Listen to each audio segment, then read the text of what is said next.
बात जब अपने भक्त पर आती है तो भगवान कृष्ण नंगे पांव ही दौड़े चले जाते हैं। ऐसे ही उनके एक भक्त की कहानी हम आपको बताने जा रहे हैं आज।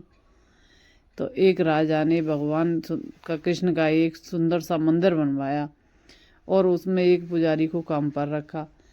इस बात को बहुत समय बीत गया। अब राजा बूढ़ा हो गया था और लेकिन राजा का एक नियम था, वह हर सुबह अपने सैनिकों के साथ फूलों की माला भेजेगा ही और पुजारी उस माला को भगवान श्री कृष्ण को चढ़ा देते। उसके बाद जब राजा भगवान के दर्शन के लिए आता तो पंडित जी भगवान के गले से माला को उतार कर राजा के गले में पहना देते थे। यह लगभग रोज की सी बात थी।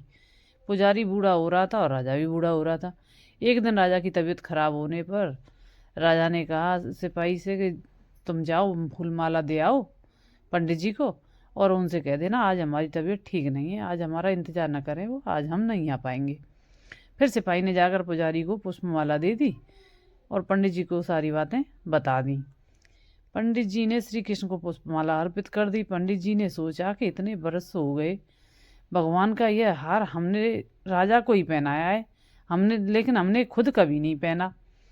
तो आज इतने वर्षों के बाद मुझे भगवान के इस हार को धारण करने का अवसर मिल रहा है। यह निश्चित रूप से भगवान की ही इच्छा होगी, इसलिए यह परंपरा थी कि भगवान के उस हार को छोड़ नहीं सकते, किसी न किसी को पहनना होगा। इसलिए इस बार पंडित जी ने वह हार अपने गले में डाल लिया। तभी सिपाही दौड़ता हुआ आया और बोला कि राजा साहब मंदिर आ रहे हैं, क्योंकि वहाँ महाराज की तबीयत थोड़ी ठीक है। आप सभी तैयारी करके रखना। इतने सालों से चली आ रही परंपरा को राजा तोड़ना नहीं चाहता था, इसलिए वह मंदिर आने लगा। पंडित जी ने तुरंत गले से हार उतार कर भगवान को अर्पण कर दिया। पंडित जी ने क्या भूल की समझ नहीं आया। पंडित जी ने सोचा कि यदि राजा को पता चल गया तो वो मरवा डालेगा, छोड़ेगा नहीं, बहुत बड़ा दंड देगा राजा मुझे।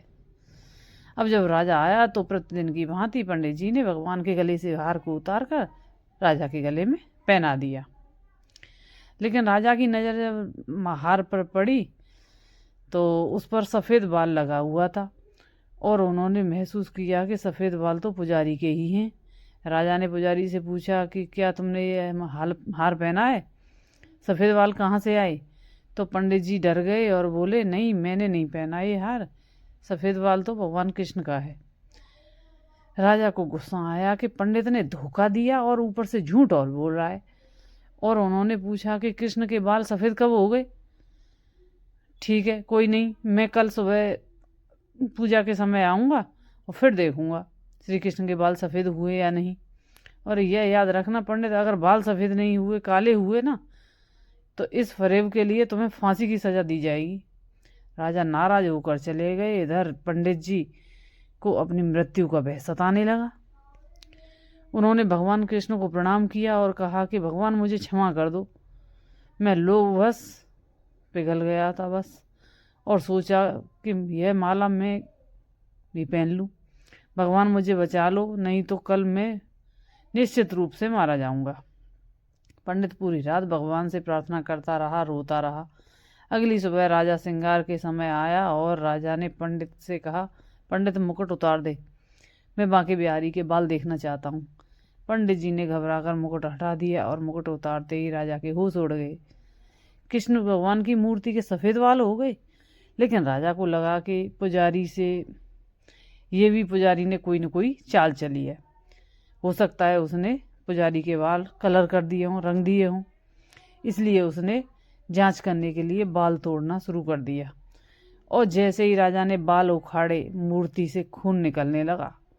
यह देखकर राजा भगवान के चरणों में गिर पड़ा और क्षमा मांगने लगा। भगवान मुझे क्षमा करें, मैंने बहुत बड़ा पाप किया है, मैं सही और गलत को भूलकर संदेह से इतना अंधा हो गया हूँ। तभी मूर्ति से आवाज़ आई, राजा आप मुझे केवल मूर्ति ही समझते हैं, इसलिए आप आज तक मैं केवल आपके लिए मूर्ति हूँ।